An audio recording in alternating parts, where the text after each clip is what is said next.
Matagal ka na gumagawa nito, Ruben? Actually po hindi.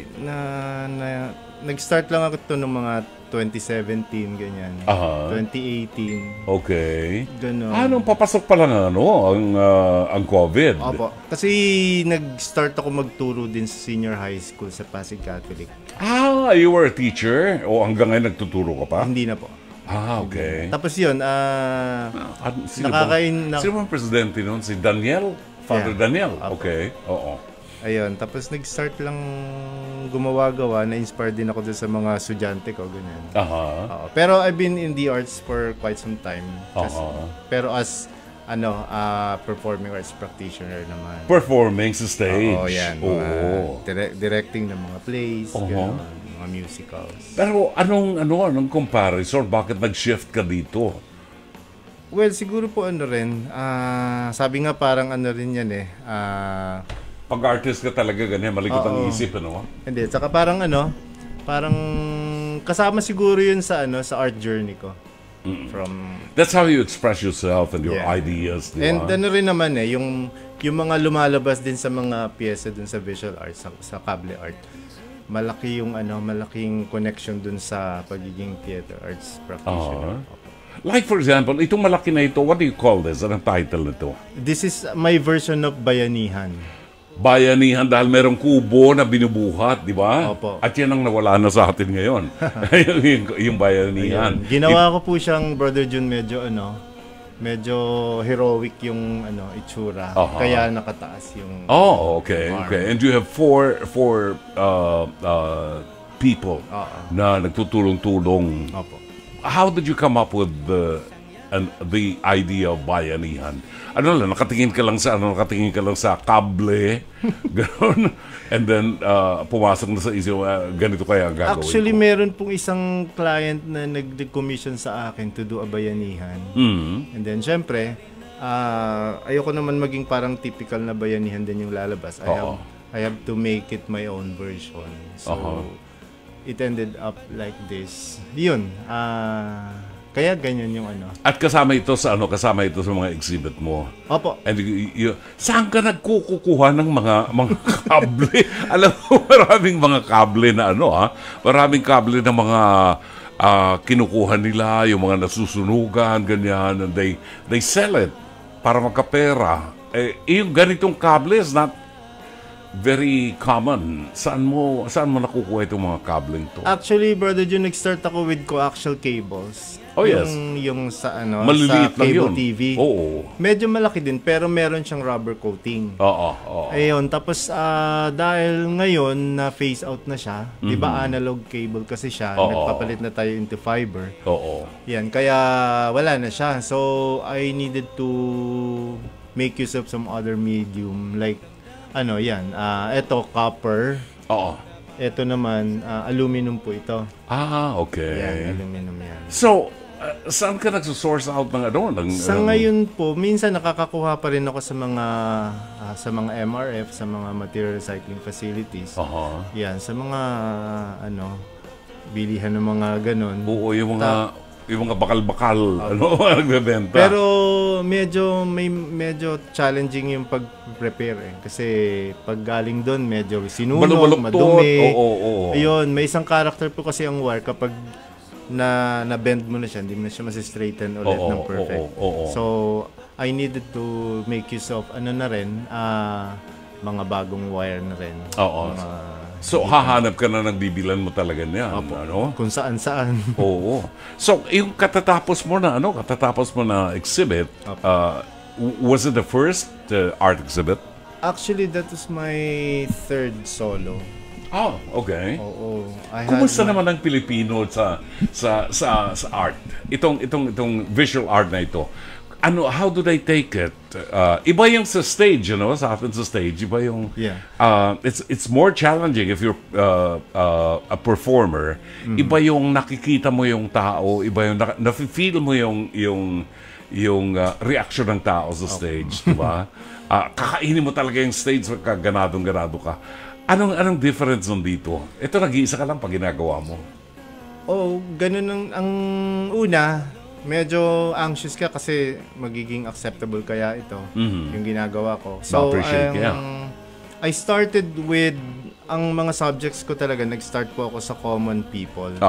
Common people para relatable. So, and it ended up well. Like, ang ganda ng response ng mga tao. Okay. Nung natatanda ko nung first solo ko sa SM Batangas. Okay. Yan. Nakakatuwa kasi yung mga tao napapasmile. Ang title ng show ko is Kawad Stories. Okay. Kawad Stories. So, every piece is a story ng isang common na tao. Na parang makikita niya, ako to, ganito ka. Makikita mga magkakasama, sasabihin, parang katulad mo to Halimbawa, meron akong may isang piyesa nakalagay, ang tatay kong sabungero. Okay. Yung tatay na may hawak na manok. Manok. Ang daming natutuwa kasi parang tatay mo to. Ganon. So, they can relate. Yeah.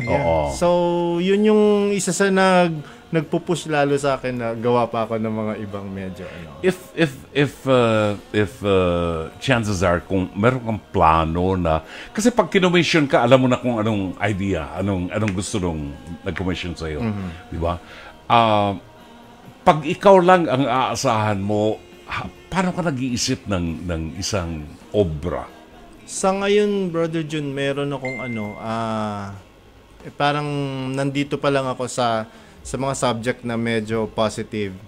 Kasi mas ina-advocate ko yung culture ng positivity. Okay. So as much as possible, I don't yung mga subject ko hindi pa masyadong negative. Hindi kumanyari, hindi nakikibaka. Mga ganyan, hindi hindi satirical. It's more of mapasmile yung mga tumitingin. Kasi sa art, lalo nito, it challenges a viewer, a person. Pag tinignan niya yung art mo, gumugulong na yung utak mo. Di ba? Marami siyang naiisip. Parang sa mga painters, parang abstract. Di ba?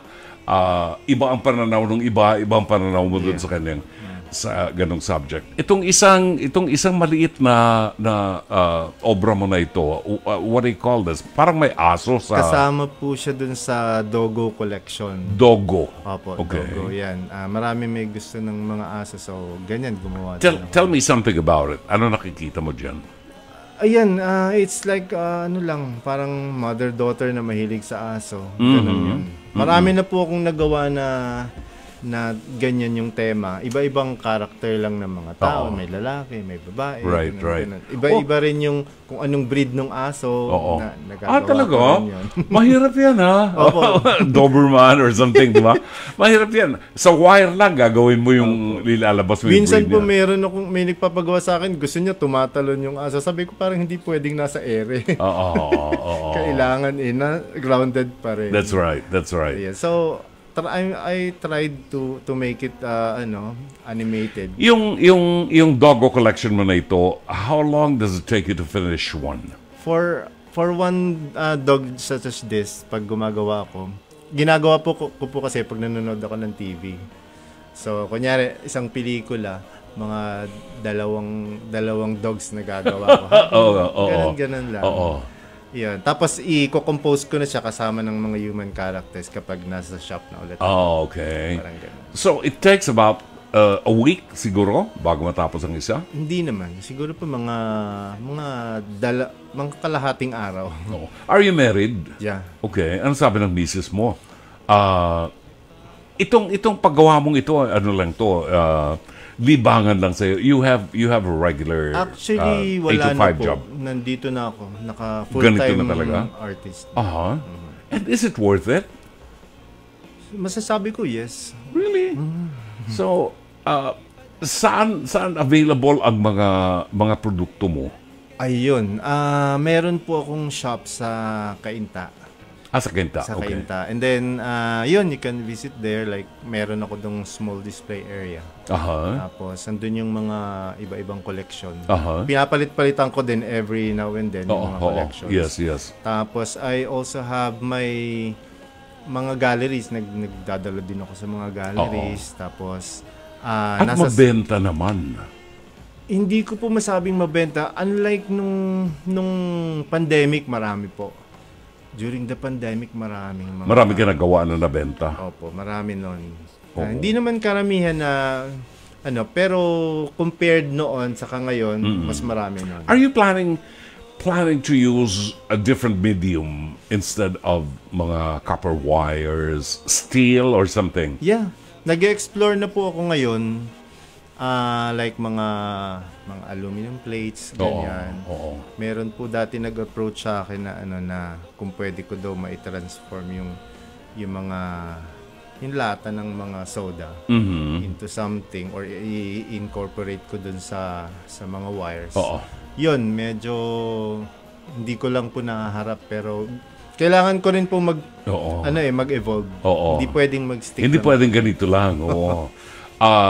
The more you make or create, mas maraming anggulo, mas maraming paghamon sa iyo. Saka naman po 'yan sinasabi rin ng mga collector. Sabi nila, "Uy, wag ka mag-stick sa puro bisikleta, puro aso, puro ano. Mag-try ka ng iba." So like last year nag-collaborate na ako with my daughter. Sabi ko kasi hindi pa ako nagpi-paint. Hindi pa ako nagpipaint. So sabi ko, baka pwede mo akong gawa ng canvas na may background, ganon. So, and it went well. So, pwedeng i-mix mo yung kable na ito dun sa canvas. Ay, kasi Brother Jun, ang nadala ko lang dito sa studio, yung mga mga freestanding na pieces. Pero meron ako mga wall arts din. Pang-wall, Yeah, naka-frame. Canvas na yon. Hindi pa rin. Mayroong iba may canvas na. Pero yung iba, nasa wall pero walang background. Like this. This is a crucifix. Yeah. And what made you come up with this idea? Parang matindi ang suffering naman dito. Wala lang. Gusto ko lang maglagay kasi ng para dun sa bahay namin. Tapos ayan, maganda kinalabasan. So ito yung ginagamit mo sa bahay? Nasa kwarto yan, Brother Jun. Dinala ko lang. Pero ang isa sa mga, ang kwento ko dyan, Brother Jun, yung wire niyan, one piece lang. Okay. It's a one piece wire. Okay. Yan, so ang trivia dyan is, you will have to look for yung dalawang dulo. Kung saan nagtapos, saka kung saan nag-umpisa. Oo nga, no? Ayan. Tapos ang capitalization ko dyan is pain. Parang, kaya sobrang medyo talagang suffering. And then, ang title po niya is The Brown Nazarene. Okay. Kasi the wire is brown. Kaya ginawa kong brown Nazarene. This is the natural color of the metal. Na po yan, in-enhance ko na. Okay. Ina-paint ko na. Kasi nasusugatan po yung wire kapag binibente. So, I needed to paint it pa rin. Okay. So, things like this, magkano umaabot ito? Nako. Pinakamahirap na sagot. Yung brown Nazarene, ganyan po nagsistart sa 10,000. 10,000? Yeah. Grabe itong taon to. Gagawin niya lang yan siguro mga 2 araw pag ginunahan siya tapos may 10,000 siya. Pwede na siyang hindi mong trabaho sa opisina 8 hours, ano? Tatawanan ko lang yung amo ko. Yan, okay. Itong doggy mo, magkano maabot yan? Ito po, teka, nakalimutan ko. Parang mga 8,000 plus lang. Okay. So, the bigger, mas malaki ang expenses mo? Yeah, this is about 45K po siya. 45K, itong bayanihan na ito? Papa. Okay. Saan maaaring makipag-communicate? Saan ka pwedeng tawagan? Baka may mga nanonood sa atin na interesado na i-commission ka. Oo nga, magpa-commission po kayo sa akin. Siguro magandang, alam mo ko, ako magpapa-commission sa iyo, papagawa ko sa iyo ng bust.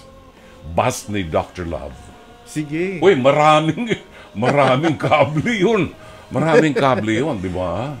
Mayroon ako dati. Mahirap yun kasi paano mo, hindi kagaya nung inuukit lang na gano'n, di ba? Magagawa mo talaga yung shape niya, yung color.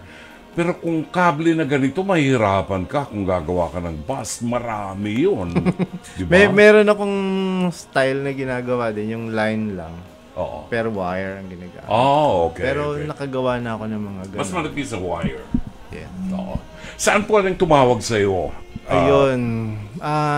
Matatagpuan niyo po ako sa Facebook saka sa Instagram. You just type kable.art sa Instagram, and then sa Facebook naman is Kable Art lang. Andun na po makikita niyo ako. Andun na rin lahat ng ganda ng ang ganda nung nasa sa Facebook mo.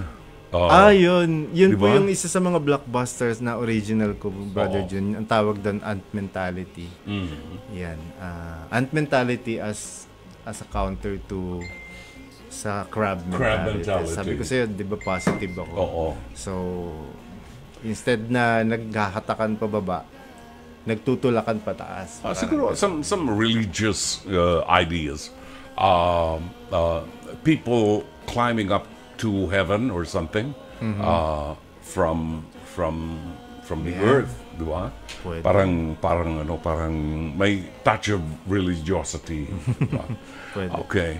So, pwedeng harapin po ang kanilang kanilang Facebook page para ma-contact nyo si Ruben, and ang inyong permanent art shop or exhibit. Meron po ako ngayong ongoing exhibit sa ano ba yun?